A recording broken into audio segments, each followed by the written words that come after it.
अस्सलाम वालेकुम। अब हम देखने लगे इफेक्ट ऑफ 2,3-बिस्फॉस्फोग्लिसरेट का क्या है, यानी कि जो हीमोग्लोबिन ऑक्सीजन की बाइंडिंग थी उसको ये इनहांस कर रहा है या डिक्रीज कर रहा है। अगर सिंपल वर्ड में कहूँ, जो पीएच और पार्शियल पीएच कार्बन डाइऑक्साइड करते थे वही का वही 2,3-बिस्फॉस्फोग्लिसरेट भी करेगा। यानी कि जो हीमोग्लोबिन ऑक्सीजन बाइंड होके आ रहे हैं, अगर टिश्यूज में 2,3-बिस्फॉस्फोग्लिसरेट होगा, ठीक है, तो सिंपल 2,3-बिस्फॉस्फोग्लिसरेट ये करेगा कि ऑक्सीजन को अलग कर देगा, खुद हीमोग्लोबिन के साथ बाइंड हो जाएगा।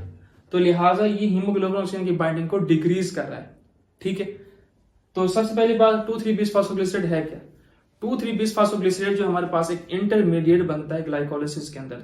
ठीक है, ग्लाइकोलाइसिस आप पढ़ लेंगे, ठीक है, सेकंड ईयर में है टॉपिक ये। ठीक है, तो उसमें हमारे पास इंटरमीडिएट बनता है 2,3-बिस्फॉस्फोग्लिसरेट। अब हमने देखना इसका इफेक्ट क्या है। सिंपल वर्ड में तो हमने ये कह दिया कि हीमोग्लोबिन ऑक्सीजन की जो बाइंडिंग है उसको डिक्रीज करता है, लेकिन हम उन्हीं 4 पॉइंट्स में देखें जो हम पहले से देखते हैं कि ऑक्सीजन डिसोसिएशन पे कर्व पे क्या इफेक्ट होगा, फॉर्म ऑफ हीमोग्लोबिन कौन सी होगी, P50 पे क्या होगा, और हमारे पास एफिनिटी फॉर ऑक्सीजन उस पर क्या इफेक्ट होगा। अब सिंपल देखें कि ये दोनों को अलग कर रहा है। ठीक है, तो लिहाजा ये हमारे पास ऑक्सीजन डिसोसिएशन कर्व को ये राइट साइड पे शिफ्ट करेगा।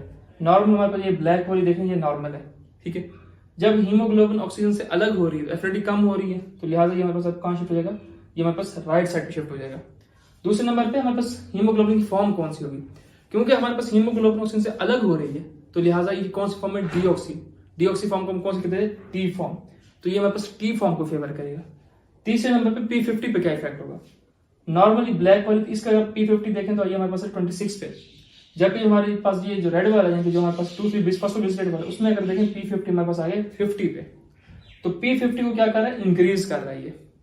तीसरे नंबर पर बस एफिनिटी फॉर ऑक्सीजन, क्योंकि ये हीमोग्लोबिन को ऑक्सीजन से अलग कर रहा है, तो लिहाजा एफिनिटी ऑक्सीजन की हीमोग्लोबिन के साथ कम कर रहा है। तो तीसरे नंबर पे एफिनिटी को क्या कर रहा है, डिक्रीज कर रहा है।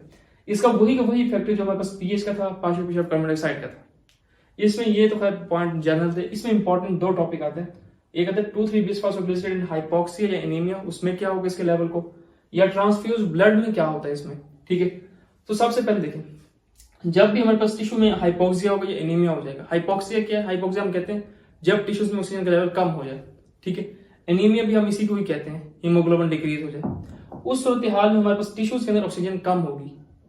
ठीक है, जिसकी वजह ये होगी कि हमारे पास टिश्यूज के अंदर 2,3-बिस्फॉस्फोग्लिसरेट के लेवल इंक्रीज कर जाएंगे।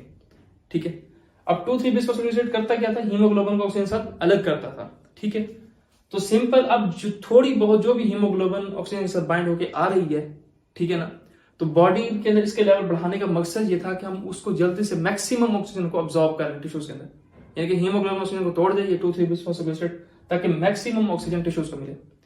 कहने का मकसद ये कि हाइपोक्सिया में हमारे पास ऑक्सीजन कम होती है। ठीक है, तो जो थोड़ी बहुत ऑक्सीजन आ रही है तो बॉडी कोशिश करती है सारी की सारी ऑक्सीजन टिश्यूज को मिल जाए। ठीक है, तो इसलिए हमारे पास 2,3-बिस्फॉस्फोग्लिसरेट के लेवल इंक्रीज हो जाते हैं, क्योंकि ये हीमोग्लोबिन ऑक्सीजन की बाइंडिंग को तोड़ती है। ठीक है, अगला हमारे पास आता है कि हमारे पास ट्रांसफ्यूज्ड ब्लड के अंदर 2,3-बिस्फॉस्फोग्लिसरेट के लेवल को क्या होता है। जब भी हम ट्रांसफ्यूज ब्लड लेते हैं या किसी और से ब्लड लेते हैं और रख देते हैं, तो उस सूरत हाल में हमारे पास ये होता है कि 2,3-बिस्फॉस्फोग्लिसरेट के लेवल ही कम हो जाते हैं। जब लेवल कम हो जाएंगे तो जो हीमोग्लोबिन ऑक्सीजन की बाइंडिंग थी उसको ये तोड़ेगा नहीं, क्योंकि इसके लेवल ही नहीं है, क्योंकि हीमोग्लोबिन ऑक्सीजन को हम कहते हैं ये तोड़ रहा है एक तरह से। ठीक है, इनकी बॉन्डिंग को खत्म कर रहा है। जब इसके लेवल ही कम होंगे तो हीमोग्लोबिन ऑक्सीजन से बाइंड ही रह जाएगी। ठीक है, तो oxygen do not remove from haemoglobin, जिसकी वजह से ऑक्सीजन ट्रैप हो जाएगी, यानी कि उसके अंदर ही रह जाएगी हीमोग्लोबिन, टिश्यूज को मिलेगी नहीं।